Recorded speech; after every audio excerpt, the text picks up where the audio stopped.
thank you everyone for joining us. And Dan Howard, I'm going to turn it over to you. Okay, thanks, Amy. Good evening, everyone. My name is Dan Howard. I'm the planning director for the town of Amherst, and I want to welcome you to a meeting to continue our efforts to look at the Main Street corridor and do some planning to perhaps improve the corridor. Um, the uh, the update is a continuation of the project that began in January with a visit by our consulting team and a public meeting. Since then, the project team has continued to collect and analyze data and further develop concepts for the corridor. This is an important corridor. Many of you who are on it know that already. It's home to many residents, small neighborhoods and communities along Main Street, certainly many businesses, and it serves as a valuable local and regional transportation corridor. So we're very fortunate to have two very talented consulting teams working with us. One is Dover Cole and Partners, from which Amy is working with us from, and she'll introduce her folks. And then Creighton Manning, who's our transportation and traffic engineering consultant, and Sarah Carroll will be providing the information from Creighton Manning. So without further ado, Amy, I'll turn it to you.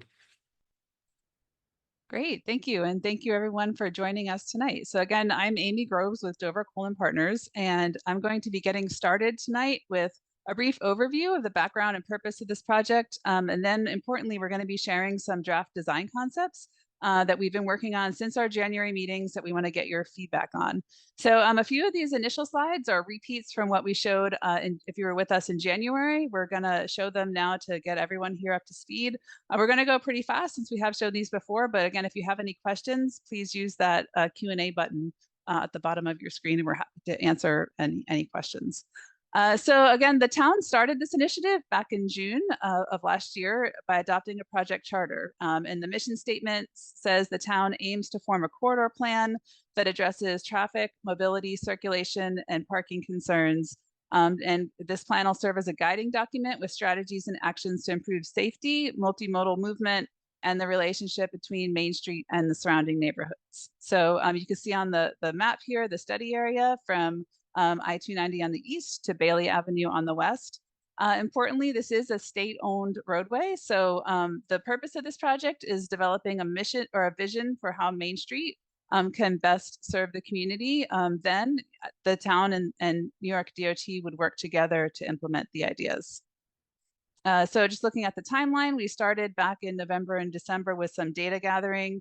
In January, we held some in-person meetings and workshops, and since then, we've been working on the draft design concepts that we're going to be sharing with you tonight.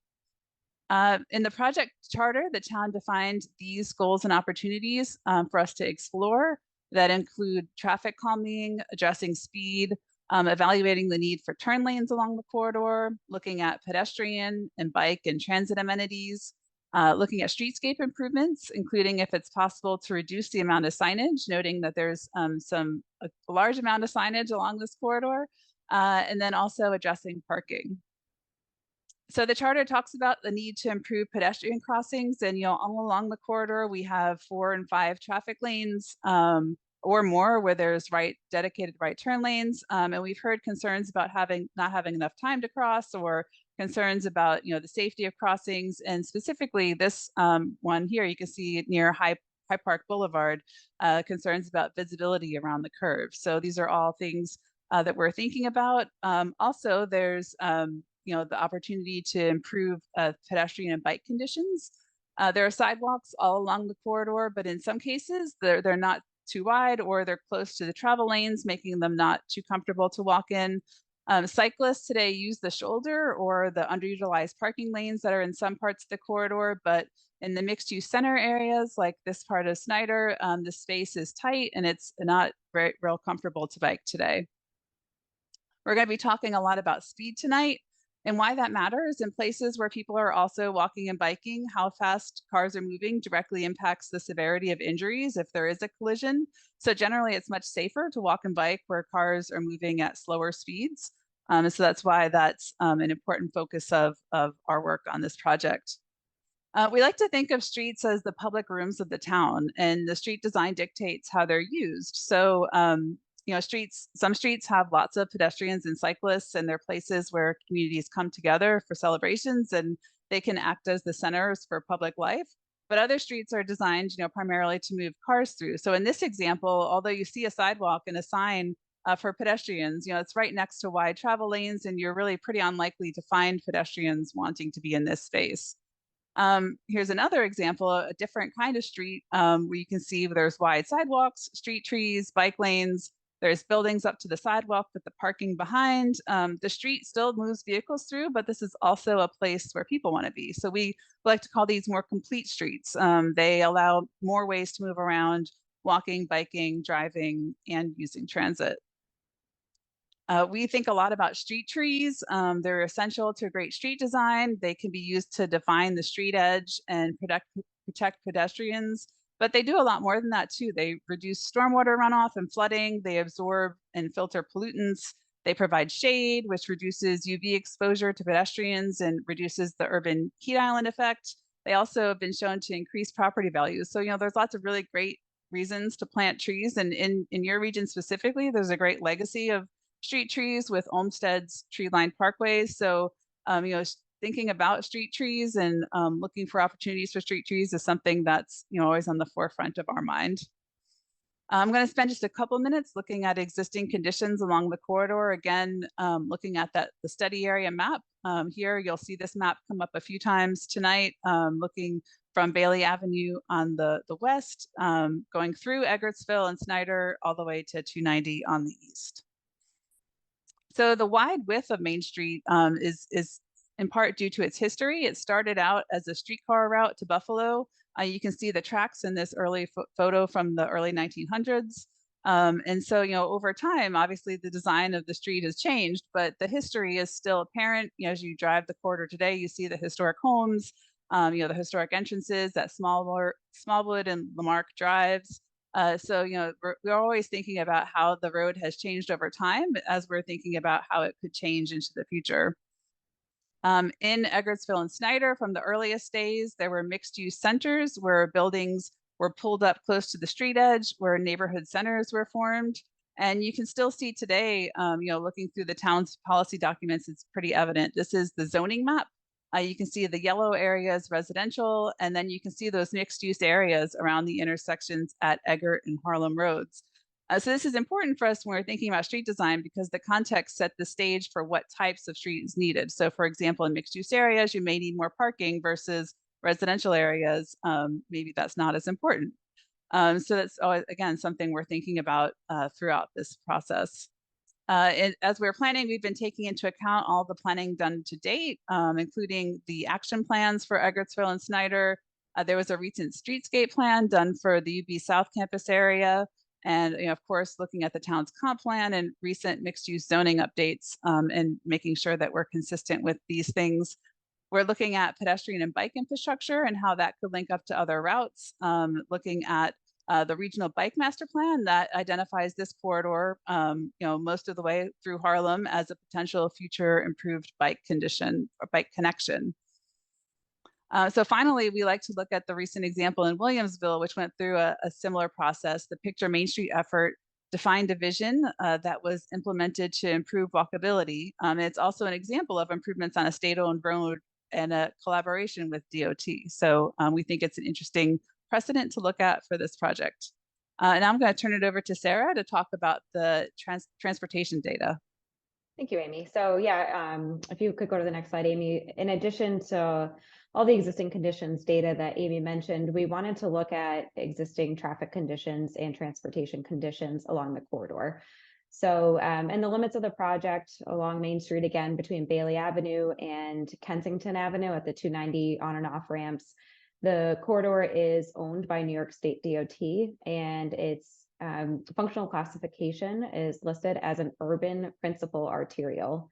It's also on the national highway system. And all this really helps paint a picture of what we worked through in our past workshop and what type of alternative and typical sections we'll be showing you tonight. That dictates the lane widths that we can use, the type of infrastructure we can use on our typical sections. So again, just some background information to understand the corridor and the ownership of this road. So to begin our data collection effort, we went out and conducted turning movement counts at 10 signalized intersections on December 5th of 2023. So as some people reminded me, a nice winter day where I'm sure we got not as great of a pedestrian or bicycle count as we would have liked, but we did capture a really good data set of the vehicular volumes out in the corridor. And again, the turning movement counts at those intersections.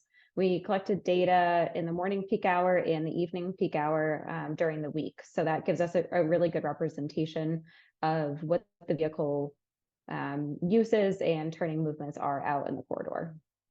At the same time that we were out doing data collection for the vehicles and the pedestrians and bicyclists, we also captured parking data. So as Amy mentioned, part of our sections and part of the town's charter is looking at existing parking conditions, particularly on street. So we went out and inventoried all of the existing parking regulations. As you can see on this screen, there's some areas that have no restrictions, some that have 1 to 2 hour parking, and some that have no parking. So we listed that all out on the map that you can see here. And at the same time, we collected 2 different data sets of parking. We have a weekday, midday inventory of how many parking spaces were utilized. And we also have an evening peak condition of how many spaces were utilized. So all these items will help really help us understand what we can include and not include in our typical section. We also inventoried existing signage. As Amy mentioned, there's some sign clutter out in the corridor. And as you can see, there's a lot of dots on the screen. They signify different things, regulatory signs being your speed limit signs or your stop signs, whereas other might know where a library is or some kind of wayfinding information along the corridor. So one of our tasks is to determine where signs are required, what their spacing is, and if there's opportunity for consolidation or removal of some of these signs to help give back to the corridor and promote the green space along the corridor. Lastly, we looked at the existing transit out in the corridor. So NFTA has 2 lines that traverse Main Street, Route 47 and Route 48. As you can see up on the screen, we are working with NFTA right now to understand the current ridership out here, the bus stop use, the on and offs, and if there's opportunity for bus stops improvements. So again, we're looking to improve the riders' experience that are currently on the corridor, but also how can we convert some of our vehicle trips into transit trips and encourage more riders to use the corridor. So that's all data that we're working through right now. And lastly, we, as part of our data collection effort back in December, we collected segment data along the corridor. So there were 3 different locations just between Bailey and Eggert, between Eggert and Harlem, and between Harlem and Kensington that we placed tubes, and that captured data for a full day over 3 days. So we were able to understand over a 24-hour period how many vehicles were traveling in the corridor and what speed they were traveling at. As you can see, there's a range between about 17,000 vehicles per day and upwards of 22,500 vehicles per day. And we're also seeing consistently about a 44 mile per hour 85th percentile speed. That is the speed at which 85% of people are traveling. And I should note that between Bailey and the Eggertsville area, the posted speed limit's about 35 miles per hour, except for where the schools are. And then heading east all the way towards Kensington, where the posted speed limit is 40 miles per hour. So we're seeing that 85th percentile speed is consistently around 44 miles per hour. Great. So I'm going to spend just a few minutes talking about what we did in January, and then we're going to dive into the draft design concept. So I see some familiar names on the attendee list. So some folks were with us in January. We did have a hands-on session at Damon University to brainstorm ideas with the community. To give you an idea of some of who was there that night, we did some polling. You can see here there was a mix of residents and property owners, some business owners, and many of them were from near the intersection of Main and Harlem, although we did have, some participation from folks all along the corridor. We asked everyone how they travel along the corridor today. So we asked those folks, it's not surprising, people who live and work along the corridor, many of them drive on the corridor every day, 86%. We asked them how often they travel the corridor by bus. You can see here that not many folks who are with us that night use the bus. So we have been doing some additional outreach to kind of understand the needs of transit users along the corridor. We asked if folks walked, and a good number, about half walked daily, which is, pretty good, and, others weekly and special events. So, there is a fair amount of people who live and work along the corridor who also walk in the area. And then lastly, we asked about biking. And so it was brought up that biking is a seasonal activity. And so, not as many bikers in the winter, but, in the spring and summer months, there was folks who said that they would bike, once a week or for special events. So then we asked, if they would like to walk or bike more frequently, if there were, for example, bike lanes or wider sidewalks or crosswalks. And we did have 75% respond positively that yes, that was something they were interested in. And then the last question I'm going to share here, we asked what was most important about the future design of Main Street, and we gave a whole list of things that we can look at through this project.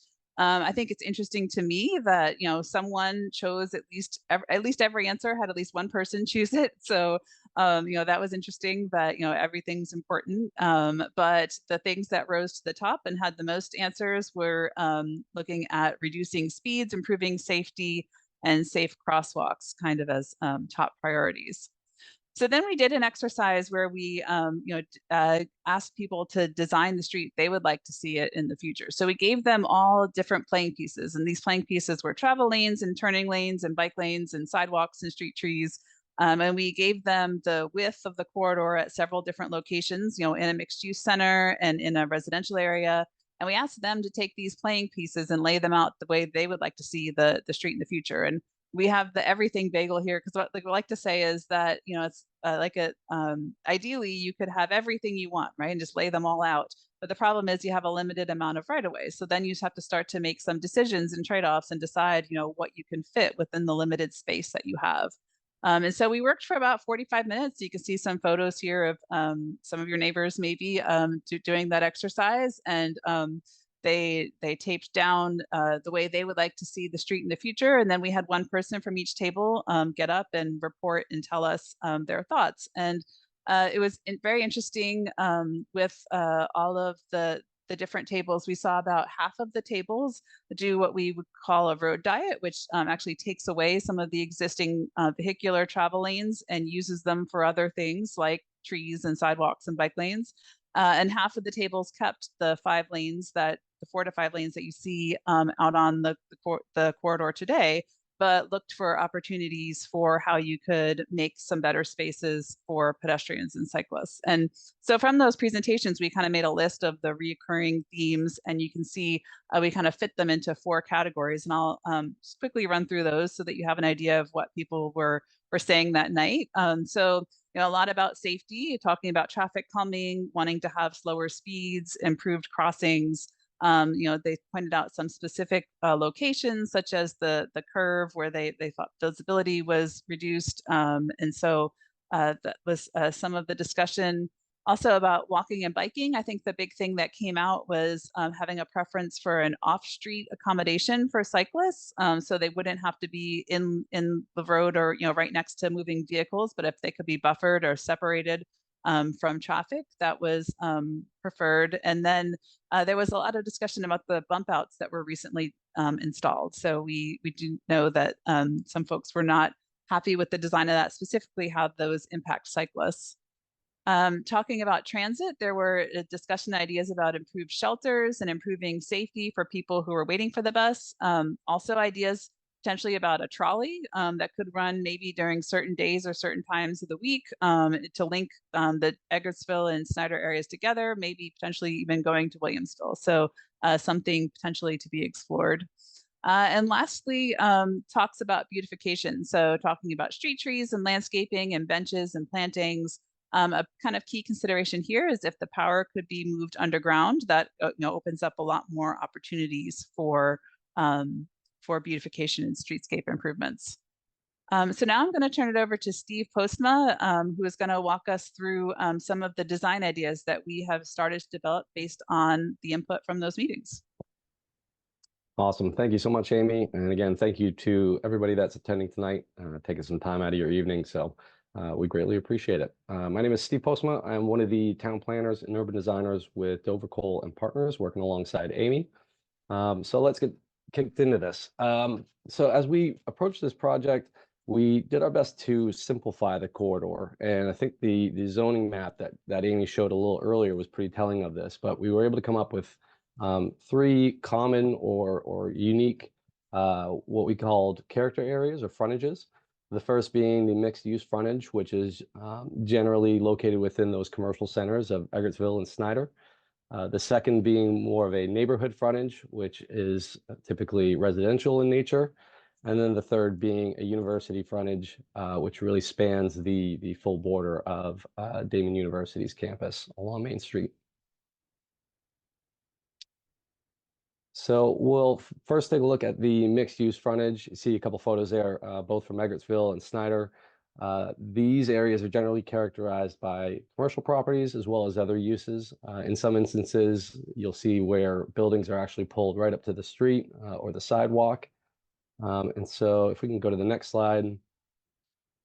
What we're looking at now is a section, and if you're not familiar with what this would be, it basically is like taking a knife, cutting it right down Main Street at a particular spot, and then looking at how the different elements relate to each other from one end of the right of way to the other. And so taking a look at one particular section is not going to give you an idea of the full corridor because it can be very different, even 25, 50 feet in one direction or the other. But in this instance, what we're seeing is our first scenario, which is 5-lane option. And in this situation, you're seeing a lot of the existing roadway retained as is, with 2 travel lanes in both directions, as well as parking located on that commercial side. And then kind of one of the bigger introductions here is a wide shared use path on the north side. And so you'll see that being kind of a common theme that's going to come back as part of this 5-lane option. An example of where we can see this in practice today is with the Cultural Trail in Indianapolis. These photos can kind of paint a good picture of how that shared use path can work. But as you take a look at the 3 different images, you can see that how this trail looks can vary from one context to another. With the images on the right, seeing that the width of the trail can change under certain contexts. And then also keeping in mind the importance of landscaping and lighting, pedestrian lighting, and the beautification and character that can really add to the trail as well. Go next slide. So as we look to apply this to the actual corridor, we've got some drone photography that we were able to get back in January when we were on site. As many of you can probably imagine, this is the intersection at Main and Harlem. And if we apply that 5-lane scenario we were just talking about, a few things that you'll notice is that wide shared use path along the north side there. So we envision this being about a 12 to 15 foot shared use path that again can narrow and widen based on the context that it's interacting with along the corridor. Similarly to what I mentioned earlier, we are retaining those 2 travel lanes in both directions, while the center lane becomes kind of a multifunctional. In some areas, it would be a landscape median to help kind of beautify and add to that streetscape. It can serve as a center turn lane in other instances, and at intersections be able to serve as that left-hand turn lane. If we look at the next slide, yeah, we've got a few labels. Oh, one slide back just with the additional labels. With that, we can also see a few other benefits in this scenario. By bringing the curbs in, we are able to shorter some of those pedestrian crossings, make them safer, and then adding some additional plantings and street trees on either side of the road, helping to buffer the sidewalks and further enhance the pedestrian safety. And one thing to keep in mind with this 5-lane scenario is that it does offer a long-range potential of being able to convert those outer lanes into a shared transit or right turn lane. And so that's just one thing to keep in mind, and one thing that continues to be a part of the conversation with the town and state DOT. So turning our look to what we've termed the 3-lane option, or what some may know as a road diet. Some of the key takeaways that you'll notice in this diagram are that we're able to repurpose some of the road as we take away travel lanes from each direction. We are able to enhance some of that pedestrian and bike infrastructure. And so you're now seeing a dedicated and protected bike lane on each side of the road, as well as sidewalks on both sides, and then space for landscaping and additional street trees. And then being able to retain parking as well. Some good existing imagery to be able to illustrate this is in Cambridge, Massachusetts, where you're being able to see the sidewalk adjacent to a one-way bike trail. And in this instance, you can see that there is a buffer between the sidewalk and the bike trail with either street trees or planter boxes, which is something that we could explore as part of this as well. So going back to our Harlem and Main aerial shot, if we apply that 3-lane scenario, some of the things that you'll notice, there is a significantly shorter pedestrian crossing at the intersection with that, helping to enhance safety there. In addition, we have the protected bike lanes, again, one-way bike lanes in each direction on both sides of the street. The sidewalks, again, have that further buffering, not just from the plantings, but then that second layer of the bike lane and the infrastructure between the bike lanes and the travel lanes. And then there's additional opportunities for more street trees along the corridor as well in this scenario. If we look at the next slide with the neighborhood frontage, these are our segments that are generally fronted by residential properties, as you can see in that bottom right map there. And go to the next slide. Some of the key takeaways with the 5-lane option scenario, very similar to the 5-lane in the mixed use scenario, is that we're able to retain those 2 travel lanes going in either direction. And in this situation, trying to repurpose a lot of underutilized parking on both sides of the street, creating a center turn lane that will help to reduce some of our turning conflicts along the corridor. Also be able to introduce a landscape median and further beautify the streetscape, and then be able to accommodate that wider shared use path over on the north side there in these areas. So when we apply this 5-lane scenario to our residential context, a few things that you'll first notice is that wide shared use path off to the right on the north side of the road there. Again, being able to keep that continuous along the full extent of the corridor. Interestingly, with this situation as well, we are able to retain the south curb as is, with the exception of potentially adding additional street trees where possible. And then again, having that center lane that is multifunctional between serving as a landscape median or center turn lane in some instances. And then similar to earlier, again, with the 5-lane scenario, there is that opportunity for that consistent shared transit as well as right-hand turn lane. So looking at the 3-lane scenario within our neighborhood frontage, you can see that with the reduction of a travel lane in each direction as well as parking, that there's an opportunity to really enhance some of the other infrastructure. In this situation, we were able to create a buffer between the protected and dedicated bike lanes as well as the sidewalks, and then also be able to include that center landscape median as well. With enough width that if in case of an emergency situation that cars can pull off to one side and emergency vehicles would be able to get around, be able to mount that center landscape there, or sorry, center median there. And then again, taking a look at our aerial and applying that rendering. And I would really love to see this particular scenario in our summer months with some of the full tree canopy that I know can be so beautiful within that area. But in this situation, the existing north as well as south curbs would be retained, and a lot of the changes would actually be happening within kind of that curb to curb width. We introduced the protected bike lanes in each direction on either side of the street, as well as maintaining and retaining the existing sidewalks for pedestrians on both sides. And then finally, we'll take a look at the university frontage.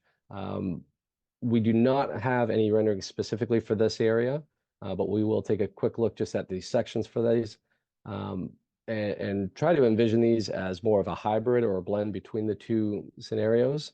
And in this particular situation, we've got our 2 travel lanes going in each direction and currently parking on both sides of the street. And in trying to accommodate that continuous shared use path along the full extent of the corridor, we would look to take away the parking on the south side of the road and be able to repurpose that space on the north for the path. But outside of that, the south curve is retained as is, and just providing for that larger buffer to increase safety for pedestrians and bikelists along the path, and then opportunities to introduce additional street trees as well. And one of the key things here too is retaining that parking along the university frontage, which we saw was which makes this different from the neighborhood frontage because that was highly utilized, and we want to make sure we, keep parking where it's being actively used a lot today. And in the 3-lane scenario, similarly, we look to retain that parking along the northern edge outside of the university, but in an effort to try and create those bike infrastructure on both sides of the street and helping to protect those. And so there is a buffer by actual physical median on the south side. On the north side, this would look like more of a marked buffer along the road. So that way, anybody that is in one of the parked cars, there's a door zone that wouldn't interfere with the bike lane. And then retaining the existing sidewalks on both the north and south sides. So with that, I will turn it back over to Sarah. Great, thank you. So we're really encouraged to, again, have that meeting with you all last January or 2 months ago in January and be able to look at these different sections. But my job here is to understand what those sections, how those would impact the traffic. We're looking at vehicular traffic specifically right now, but also considering the impacts to pedestrians and cyclists from a traffic standpoint. So we looked at multiple different metrics to understand the traffic impacts of a 5-lane versus a 3-lane section. I'll get into some definitions of those now and then get into the actual analysis after this. So level of service is measuring driver's experience at an intersection. So we designate that by a letter grade to kind of simplify it, which I have in a table off to the side, and I'll explain that table in a second. And we use this to compare vehicular traffic conditions, but we don't necessarily base our design off of these levels of service. We're looking at it as a comparison between alternatives. So level of service, A or B, really prioritizes vehicles. So it's where we're seeing maybe a road with lower volumes and minimal to no delay. So you're kind of carrying on along the corridor at the speed you desire without any implications. Where this is really a problem for pedestrians and cyclists is that you do have cars traveling at maybe faster speeds and not as many opportunities to slow down or to stop. So it's just not as comfortable for other modal users, and it may present an unsafe environment contributed to those higher speeds. Level service C or D is where we're seeing a little bit more of a stable traffic flow with a high density, but we're seeing traffic nearing its capacity. There's only so many vehicles that can fit in a travel lane during a certain period of time. And this is where we're starting to get close to that line, but not quite hit it. And at a level service C or D, we're really seeing a balanced operation for all users, for motorists, pedestrians, and cyclists. A level service E or F is where the vehicle speeds will be drastically lower than the posted speed or desired speed of the road, and you'll start seeing considerable delay. So you may be waiting at an intersection for longer, or you may be you backed up further away from an intersection than you'd be used to while you're waiting for that cycle to turn green. And the flip side of a level service E or F to a vehicle being slowed down is it does contribute to a nicer environment for pedestrians and cyclists, where they're seeing cars being stopped longer, they're seeing cars driving slower. So it just presents a nice environment, especially in a business area, for pedestrians and cyclists. And it may even encourage people to convert from driving their car to walking or biking, because it may actually be a more efficient way of traveling the corridor.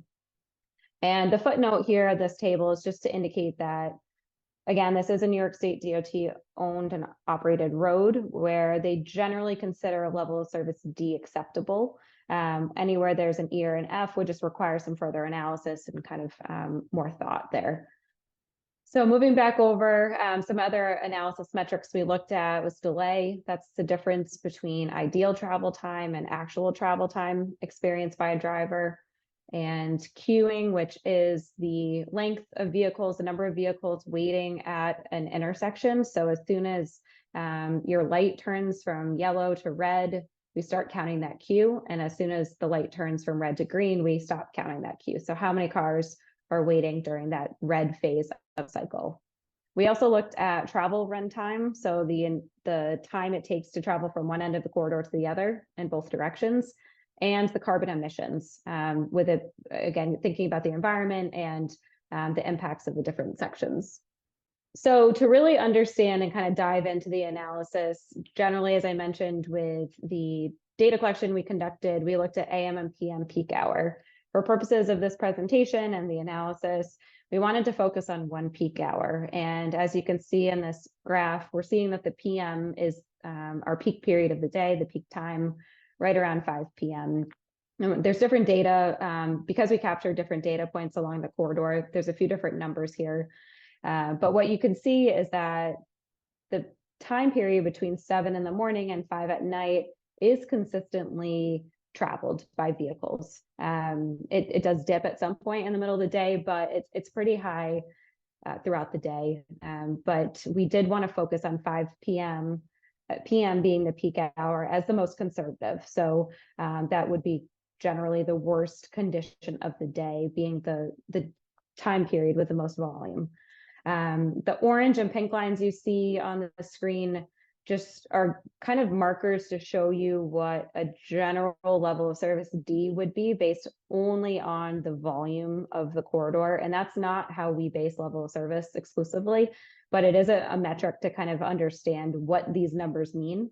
So a 5-lane section generally can carry 2,500 vehicles per hour. And again, that's just to achieve a level of service D. That's not a full capacity of the entire corridor.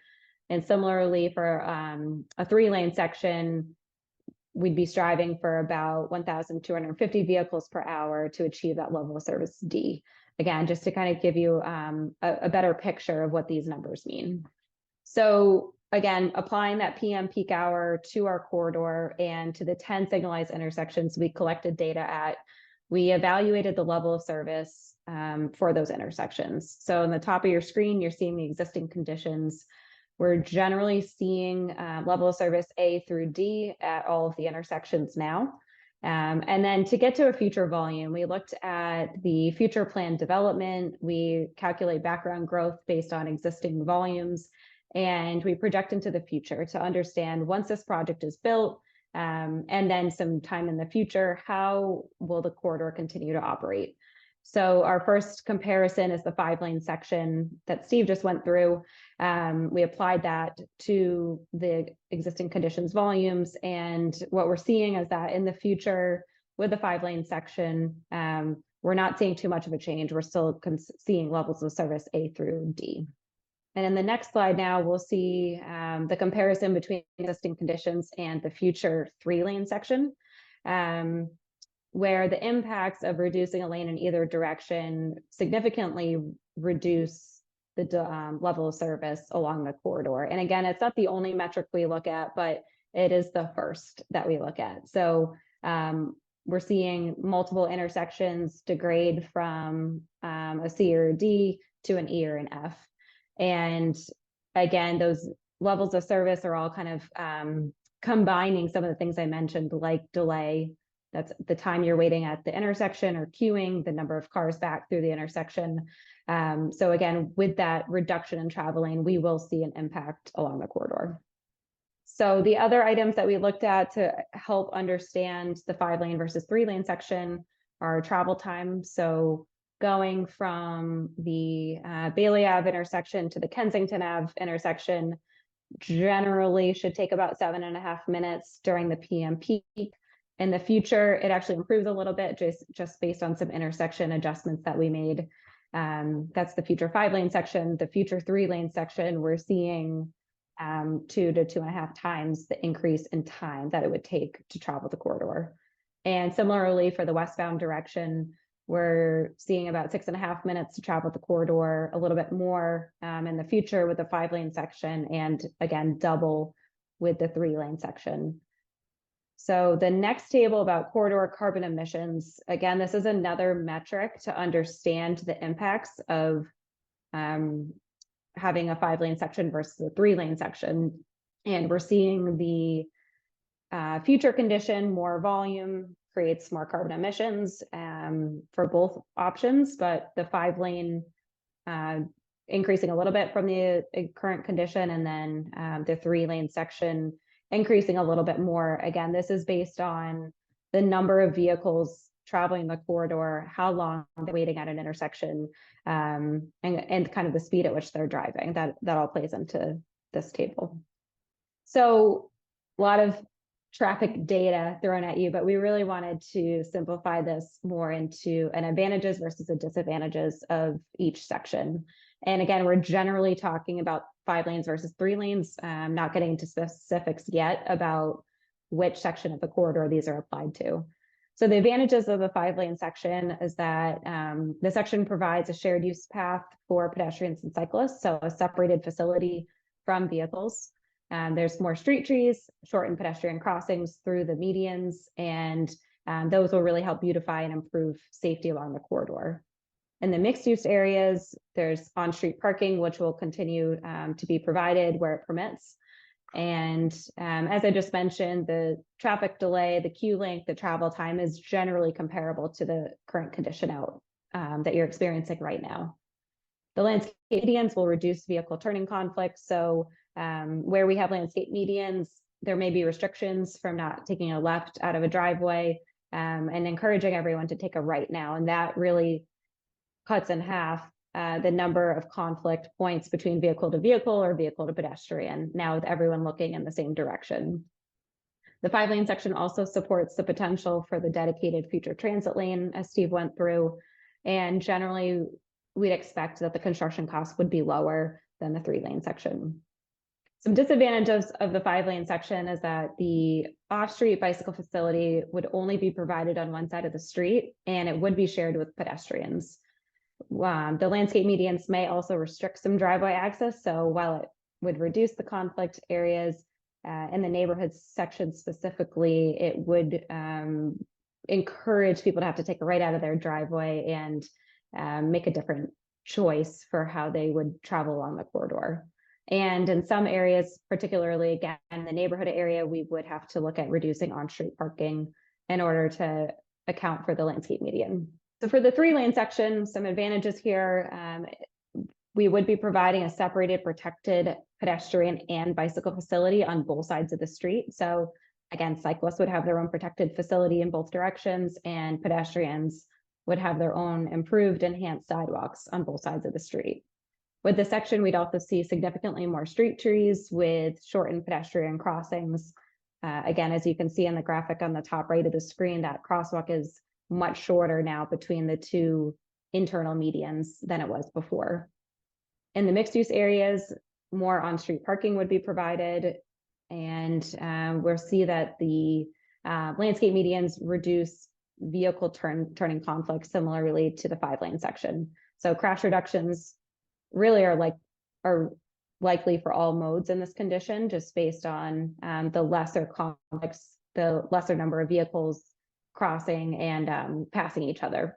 So pedestrians, again, having that shortened crossing and more visibility to vehicles. Some disadvantages of the section is that from a traffic standpoint, the vehicular travel time does double during the PM peak hour, and that will also impact transit travel time. So the buses are also traveling in their own, or in the same travel lane as all the vehicles. So if the vehicle travel time is cut in half, the bus travel time may be impacted. The level of service does worsen as a result of the increased vehicle delay and extended queues, likely not clearing the intersection. So some of those areas where we're seeing level service E or F, there may be times when a motorist would have to sit through a cycle one time, a signal cycle, before they're able to clear the intersection. Again, in this typical section, the landscape medians may restrict driveway access, particularly in the neighborhood areas. And there may be some increased congestion during emergency vehicle responses. So with the narrow, or the moving down to one travel lane, we will maintain travel lane wide enough to allow for a vehicle to move to the side while an emergency vehicle travels past, but that will kind of contribute to some more additional congestion during that time. And we are seeing that the carbon emissions are increased compared to the 5-lane section, again, based on the congestion I mentioned in the previous slide. So with that, we do have some additional roadway improvements to consider. A lot of the existing data I mentioned earlier, we are still evaluating now and will be a factor once we've established our typical section throughout the corridor. One of the items that we'd like to do is encourage a reduced speed limit where it's currently posted at 40 miles per hour to be 35 miles per hour to be consistent along the corridor, and to, again, reduce the speeding along the corridor to encourage more pedestrians and cyclists to use Main Street. We're also continuing to evaluate the on-street parking. So there's some areas that once we apply the section throughout the corridor, we'd like to just evaluate a little bit further to see where parking is in demand now and where it may not be, where there may be good opportunity to remove on-street parking. As I mentioned before, there is an excess of signage along the corridor, so looking at consolidating that will be part of our final package, and working with NFTA to look at some opportunities for bus shelters or bus improvements along the corridor to help buses move more efficiently through the corridor. So we just gave you all a lot of information, and we're about to ask you some questions to see your thoughts on these. But before we get to those polling questions, just want to touch on what our next steps are. So we are, again, we're going to be asking y'all some questions, gathering some information. We're going to put these same questions up on the town website after tonight with the video from this meeting. And so we'll have that survey up, basically planning through the end of the month. So people who were not here today can, also let us know their thoughts on, these, different draft ideas we have so far. After that, we'll be, taking and applying and looking at a preferred scenario that we can look at and draw in a bit more detail, kind of laying it out along the corridor to see how it works, and work on refining the visuals and then producing a summary report. So those are kind of immediate next steps after this meeting. But with that, I am really curious. We've given you all a lot of information to kind of know what your thoughts are. And so we are going to be pulling up some polling questions. So I'm going to keep on here kind of a comparison of some of the images for reminders of, what's included in the 5 lanes and the 3 lanes. And Elise, if you can pull up our first polling question. Okay. So of the design options reviewed today, the one closest to my vision for Main Street is, and you can choose 5 lanes with a shared use path on one side. You can choose the 3 lanes with the enhanced pedestrian and bike facilities on both sides. You can choose either liking to see 5 lanes in some areas and 3 lanes in others. And the last option is none of these. So if none of those spoke to your vision, you choose that option. So 65%, 5 lanes with the shared use path on one side. And then followed by 17%, some kind of hybrid approach, and then 13% the 3 lanes. So that's really interesting. And yeah, we're again just anxious to know your thoughts. So the next questions we're going to ask you are specifically about the different character areas. So we're curious if there's certain area you feel strongly about certain designs for the mixed use areas versus the neighborhood areas. So Again, you can have the map here for reference. Those the darker orange is those mixed use frontage conditions. The lighter orange is the neighborhood frontage, and then the golden color is the Damien University frontage. So Lisa, if you can pull up the next question. So this question says, I think the best configuration for the mixed use character areas. So that's, the areas in the centers of Eggertsville and Snyder. And the option is 5 lanes with the shared use path on one side, 3 lanes with the enhanced pedestrian and bike facilities on both sides. And then the last one, not sure. So again, the 5 lane with the shared use path on one side, 68%, and then 28% with the 3 lane alternative, 4% not sure. So now we're going to ask, you might have guessed, a similar question for the neighborhood frontage areas. And Lisa, you can pull that question up. So again, the same question. This one should go a little quicker, maybe. The same answers. For what you think the best configuration for the neighborhood character areas are. And again, these are those areas that are mostly residential, with the buildings set back further from the street.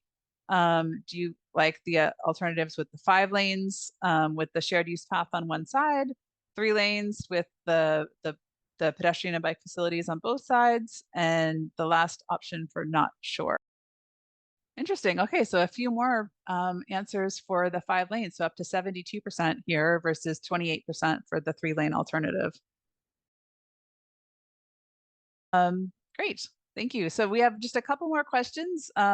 Lisa, if you want to go ahead and pull up the next one. And again, I'll just keep this background image up for reference of the 5 lanes and the 3 lanes. Would you be willing to double your travel time during the peak commute times in exchange for the benefits that she read for the 3 lane section, which is traffic calming, fewer crashes, a more comfortable pedestrian environment, greater separation between cars and the sidewalk, improved pedestrian crossings, and space for bicycles? And so the answers here are yes, no, and not sure. Interesting. It's almost split. So 52% said yes, 44% no, and 4% not sure. That's a really interesting answer. Okay, we have one last question for you tonight. And Elise, if you want to pull that up when ready. So this is asking for your top priority for Main Street. So I know it's hard to choose one, but we are asking you to choose one. You could choose what you think is, if we think about it, like the most important thing you would like to see to come out of this project. And so we've kind of grouped them into improvements. The first answer is improvements for pedestrians. So that's wider buffer sidewalks and improved crosswalks. The second answer is improvements for cyclists. So having a bike facility that's separated from traffic, either on one or both sides of the road, like the shared use path or the protected bike lanes. The third answer is beautification. So having more street trees and flower boxes and benches and paving and all those types of street design improvements. The fourth answer is parking. So more on-street parking in mixed use areas. The next one is transit. So seeing improved shelters and increased efficiency. So potentially additional routes or other transit improvements along the corridor. The next one is vehicular priority. So maintaining all 5 vehicular lanes to keep the most efficient car movement through the corridor. And then the last is other, if your top priority really doesn't fall into any of these categories. Okay, and as soon as we're done with these questions, we are gonna move into, I know some of you have been putting some questions in the Q&A, so we'll move over and start to go through some of those. Almost 30% people tonight wanting to see improvements for bikes along the corridor. Followed 21% for cars, 17% pedestrians, 13% transit, 17% beautification. So that's interesting. We'll think about this more, and as we're digesting all of this. And again, we're going to have these same questions up on the town's website. So if someone who wasn't able to make it tonight, please tell them to go to the website, and they can watch the video from tonight and take that poll whenever they have the opportunity. So I see we have a number of folks who have been, putting in things in the Q&A button. And again, if you hadn't had a chance, you can look at the bottom of your screen and just put in your questions. And so we'll do our best to get to as many of these as we can. And I'm going to go ahead and read them out, and I'll probably call on someone initially to start an answer. And Dan and Roberta and others from the town, please jump in as well with anything you want to add. So the first question says, at the beginning of the presentation, there was a chat about vehicular speed and casualties. Have we considered the correlation between lane width and casualties? And Sarah, do you have an opinion on that? So there are multiple questions about lane width in the chat, and I just want to clarify that 11-foot travel lanes is the minimum allowed with DOT based on the classification of the road and the speed of the road. If we wanted to reduce the lanes lower than that, we would have to put in for a non-standard feature justification that would come out during the design phase. We also need to factor in the fact that this is a national highway system, which is a corridor for heavy truck use. I don't know the exact percentage off the top of my head, but there is, this is a corridor where trucks can use the road and people are connecting from Buffalo to 290, and that would really discourage us from going to less than 11-foot travel lanes. But to answer that first question, reducing travel lanes is a measure of traffic calming, which is a measure of reducing collisions, crashes, and severity of those collisions or crashes. Great, thank you. So there's a couple questions here about fire response. I'm going to read both of them, and I think similarly, Sarah, I'd like to get your opinions on it. So the first is asking, I want to know, with the 3-lane option plans, what were the considerations for fire response? And then the second question asks, how would the 3-lane traffic in front of the fire station affect access for firefighters responding to the station and apparatus exiting the station? So, yeah, can you help with those?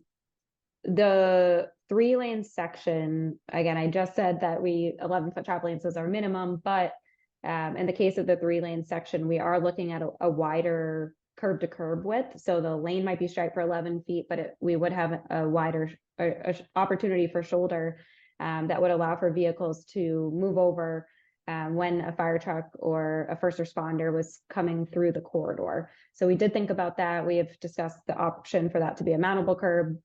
Again, if there was a collision along the corridor, that would we'd need to get traffic around, wanting to make sure that we have enough curb to curb width to accommodate for that. And to respond to the question in front of the fire station, it's a little hard to see on the screen right now, but kind of in the back of the top left picture, we did keep the median open. We did not propose to curb it or to landscape it in front of the fire station to make sure that the fire station, the vehicles are able to turn in and out as they are today. So again, we'd have to take that another step further to look at some turning maneuvers, like doing a truck turning analysis. But we did keep that space clear for the fire station access.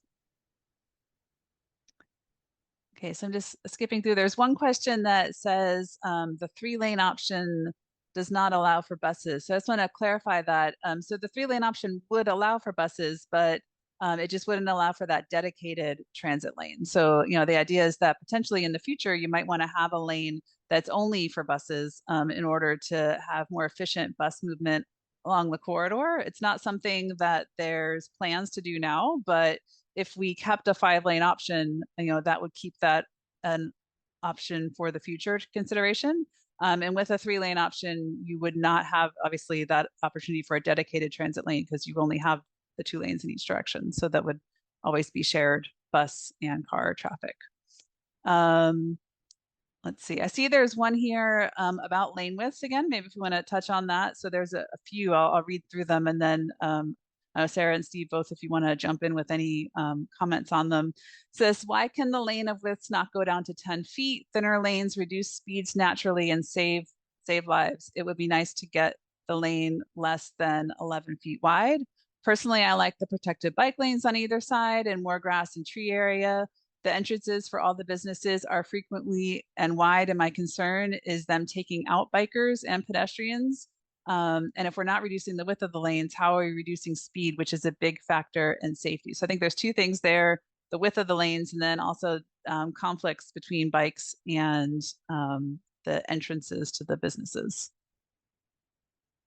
So I will address again the lane widths. In some areas, we're seeing that there's currently 11-foot travel lanes.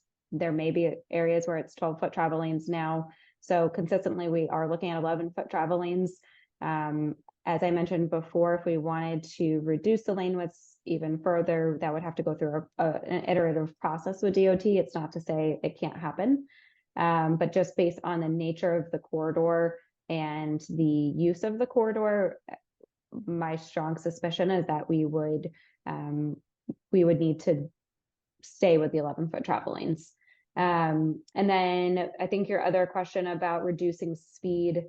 So lots of traffic calming considerations are included in both of these sections, which includes curbing the medians, having the street trees kind of out in the forefront of where motorists are driving, looking at the turning lanes at each intersection and other opportunities for slowing cars down through other traffic calming measures. So just reducing lane width. Striping is always an option for traffic calming, but it's not the only one. And both of these sections include additional traffic calming measures. Steve, I don't know if you want to answer the bike question and the businesses. Yeah, I think that they raise a good point. It's something that we have recognized as well as part of our analysis that there are quite a few, sorry, accesses for ingress and egress out of a lot of those parking lots and commercial, particularly in the commercial centers. So I believe Kim had answered this in the chat as well, but that's another thing that we'll need to explore is, are there opportunities to consolidate perhaps in certain situations some of the access ways, so that way we decrease the number and potential for any kind of conflicts with pedestrian and bicyclists. But it is a valid point for sure. So someone is asking about Route 5 as a wide load transportation road. How will this be impacted by the new designs? I don't know, Sarah, can you speak to the any wide load or truck concerns? That's a great question. I would have to look back at the highway design manual to understand the wide load restrictions, but for now, we are basing our design off of the current allowable lane width minimum based on the classification of the corridor, which is where we're getting the 11-foot travel lanes from. But we would not want, again, in conversation with DOT, we would not want to deter trucks from using this corridor because it is one of their only options out here. So we'll make sure that we address that. Thank you for bringing that up. There is a question here that asks about looking into the possibility of a bike lane on the south side of Maine. And I do want to mention, I think that question came up before in an email as well. Someone asked, why was the shared use path on the north side? And really, the answer is that we were looking at, as we looked at the corridor, the length of the corridor, the north side tended to have more space there, and where we could actually just looking at feasibility of fitting in that shared use path. We are keeping these proposed designs within the right-of-way area, and so we are constrained by that. And so wanting to try to keep the curbs in the same curb locations, because that will keep our construction costs down. There's looked at more opportunity on the north side for that shared use path. I don't know, Sarah, if you want to add anything more to that. No, I support everything you said. Okay. So someone is asking if we have a mock-up of the Main and Eggert intersection. So we do not yet, but one of the ideas is that after tonight, once we have some input and on a preferred scenario, we will be doing laying down doing a plan view drawing across the whole corridor to kind of understand how that works. And so that is something that we would be getting to. But again, we picked a few spots to visualize first just to get some feedback. Someone is asking, with the 5-lane option, would dedicated bus lanes be available right away? And so the answer is that's not something that we're planning right now. In meeting with the transit agency, that's not in their plans right now to do a dedicated bus lane on this corridor. But it's just the idea is that the space is there, so that if that is to be something that they want to add, it would be a possibility into the future to add that. And certainly they are doing, there are other corridors that are getting that kind of enhanced transit throughout the region. And so, this could be, another corridor in the future that's looked at. Are there plans to include ADA enhancements? Sarah, do you want to talk to ADA? Yeah, our recommendations for the corridor will include all of the pedestrian crossings be ADA compliant. So we are not currently going in and doing an inventory of current ramps and whether they're ADA compliant, but our recommendations will include that. So wherever there is a pedestrian crossing, we will have to adhere to ADA guidelines to make sure that the ramp is compliant. Someone is asking, with the 5-lane option, wouldn't the oncoming vehicle traffic turning into the bidirectional bicycle path present a traffic hazard? So again, these would be conflict points. I don't know, Sarah, do you want to talk to and maybe just generally best practices about how that what we could do there? Yeah, I'm laughing at myself because I'm thinking about how there's opportunity for that with additional signage, which I just mentioned would be decluttering signage out in the corridor. But there would be a level of education that would have to go along with people traveling the corridor, both as cyclists and as motorists, about looking both ways and treating those as potential conflict areas. At the major intersection crossings, we would also be treating the bike lanes with their own separated, I shouldn't say separated, but they would be handled through the signal. Similar to how pedestrians are across the street now, we would account for the cyclists crossing the street in both directions. So those are factors that we are considering. But yeah, it definitely is an opportunity for people to have to be much more aware of their surroundings. Someone is asking about the utility poles. That's a great question. They're asking, will they be moved underground? And so that is, something that's on our list of things that people said they would like to see.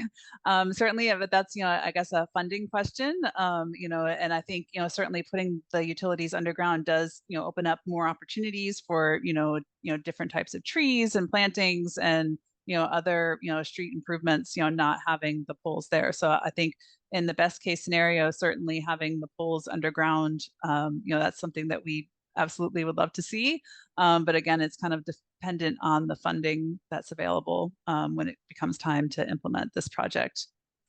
Someone is asking, has Go Bike Buffalo and their Niagara Street project been consulted for this? The pros, the cons, the lessons learned. It was brought up to us and we did look at it. Sarah, did you meet with anyone from Go Bike Buffalo? I'm trying to remember if we've met I specifically think they with were them. invited, but I don't believe we did specifically meet with them. So we have seen it, but we haven't had a chance yet to talk with them about lessons learned. So that is something we could look into. There's a question here. Did you look at the impact on cross streets like Harlem or Eggert and downsizing to 3 lanes and would cause significant traffic backups on these streets? Sarah, do you want to speak a bit to the traffic analysis? Yep. So of the 10 signalized intersections I mentioned, we looked at looking at the traffic impacts, we looked at the impacts to Main Street and to the minor approaches. So same as Eggert's or Harlem, all of the streets impacted by the 10 intersections we evaluated. So we looked at traffic volumes, signal timings, pedestrian crossings for all of the minor and major approaches for those 10 intersections. And the level of service impacts that you saw, that graphic I had with the different circles based on which level of service, those levels of service account for the minor and major approaches at all of those intersections. So yes, they were considered. Okay, a similar themed question. Have you studied the impact the 3-lane system will have on neighborhoods by people driving through them to avoid going onto Main? By doubling time during busy times will force people to find alternate routes to reduce time and frustration. So we haven't specifically studied that. It's something to consider with any road diet is that there will be diversion, but something that we're seeing out in this corridor is that there aren't really a lot of east-west opportunities directly off of Main Street. So where, you know, there might in another area be a parallel corridor that people could start using. We're not seeing that there's that many opportunities out here for that type of diversion. But yes, with any road diet, people will end up finding another route or may end up finding another route. But we don't have that quantified. Okay, I think that's one last question. Last question for the night. So what about the possibility of having the bike lanes run in the middle of the street with dividers protecting it from traffic with landscape, which would then put traffic on the outside lanes? You see this in many European cities. So it's not something we specifically looked at. I know, I guess it would cause, we would have to definitely move the curbs likely to make space for that. So that's one consideration. Also, you know, I guess it would just be something we'd have to look at in terms of the amount of space in the right of way to see if that's an alternative. There is, you know, the 5-lane option. Obviously, we're doing the shared pedestrians and bikes on the side of the road. So, you know, that's the reason for keeping it on the side versus the middle. I don't know, Sarah, do you have any other thoughts there? Yeah, typically with having cyclists in the middle of the road, it just presents some more. I understand there's the conflict zones of the crossing the driveways, but getting people to and from that center travel lane could become a problem too for people kind of wanting to. I think a lot of the information we heard back from people in this area is that cyclists and pedestrians are really trying to just connect from one street to the next. So having to push people to the middle of the road to cross traffic to do that, it doesn't seem ideal in this section of the road. All right. I know I said the last question, but I see there's one last comment, so I'll go ahead and read it. So we've got, it says, I feel this discussion doesn't account for the reduced vehicular traffic if the corridor is less catered to vehicles. People will walk and bike more as driving is not as appealing. So, I mean, certainly that's a consideration that we, you know, potential future could happen. Hope for. So great. So I want to thank everyone for sticking with us. You know, for all this time tonight, and appreciate all of your, hopefully we answered, you know, all the questions, and appreciate, you know, all your time staying with us tonight. Again, if you could, you know, help to direct your friends and neighbors to the website where might take us a day or two to get this video processed and up on the website. So by early next week, we'll have the video and the survey questions there. So, you know, additional opportunities for folks to weigh in, tell us what they think, and then we'll get to work on refining these alternatives. So again, just want to thank everyone for all their time tonight. I don't know, Dan and Roberta, do one of you want to say any final words for tonight? Yeah, I just want to thank everybody for participating tonight. There's some good questions there, and it definitely will help us to shape and guide the project moving forward. So appreciate everybody's time and effort, and look forward to continuing this discussion with more information from our consulting team and back out to the community at some point. Thanks, everyone. Thank you, everybody. Have a good night.